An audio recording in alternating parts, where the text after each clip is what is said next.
લક્ષ્ય ન્યૂઝ, એક નજર, એક લક્ષ્ય. સુરેન્દ્રનગર મહાનગરપાલિકાના આશ્રય ઘરની રૂબરૂ મુલાકાત લેતા નાયબ મુખ્ય દંડક અને જિલ્લા કલેક્ટર શ્રી. આજરોજ નાયબ મુખ્ય દંડક જગદીશભાઈ મકવાણા, સુરેન્દ્રનગર જિલ્લા કલેક્ટર GH સોલંકી અને મ્યુનિસિપલ કમિશનર JK જાદવ દ્વારા સુરેન્દ્રનગર મહાનગરપાલિકા સંચાલિત આશ્રય ઘરની મુલાકાત લેવામાં આવી હતી. વહીવટી તંત્ર દ્વારા નાગરિકોની સુરક્ષા અને સુખાકારી સુનિશ્ચિત કરવાના ભાગરૂપે આ મુલાકાતનું આયોજન કરવામાં આવ્યું હતું. આ મુલાકાત દરમિયાન ઉપસ્થિત મહાનુભાવોએ આશ્રયઘરમાં સ્થળાંતરિત કરવામાં આવેલા લોકો સાથે સીધો સંવાદ સાધ્યો હતો. તેમણે આશ્રયઘરમાં આશરો લઈ રહેલા નાગરિકોને મળતી પ્રાથમિક સુવિધાઓ અંગે ઝીણવટભરી માહિતી મેળવી હતી.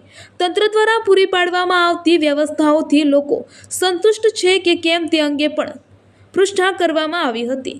નાયબ મુખ્ય દંડક અને જિલ્લા કલેક્ટરે આશ્રયઘરમાં ઉપલબ્ધ સુવિધાઓની ઊંડાણપૂર્વક સમીક્ષા કર્યા બાદ નાગરિકોને આપવામાં આવતા ભોજન, જરૂરી દવાઓ અને અન્ય તમામ સુવિધાઓ અને વ્યવસ્થાઓ બાબતે ખાસ તકેદારી રાખવા જણાવ્યું હતું. આ સમયમાં લોકોને કોઈપણ પ્રકારની તકલીફ અને અગવડતાનો સામનો ન કરવો પડે તે સુનિશ્ચિત કરવા પર ભાર મૂકવામાં આવ્યો હતો.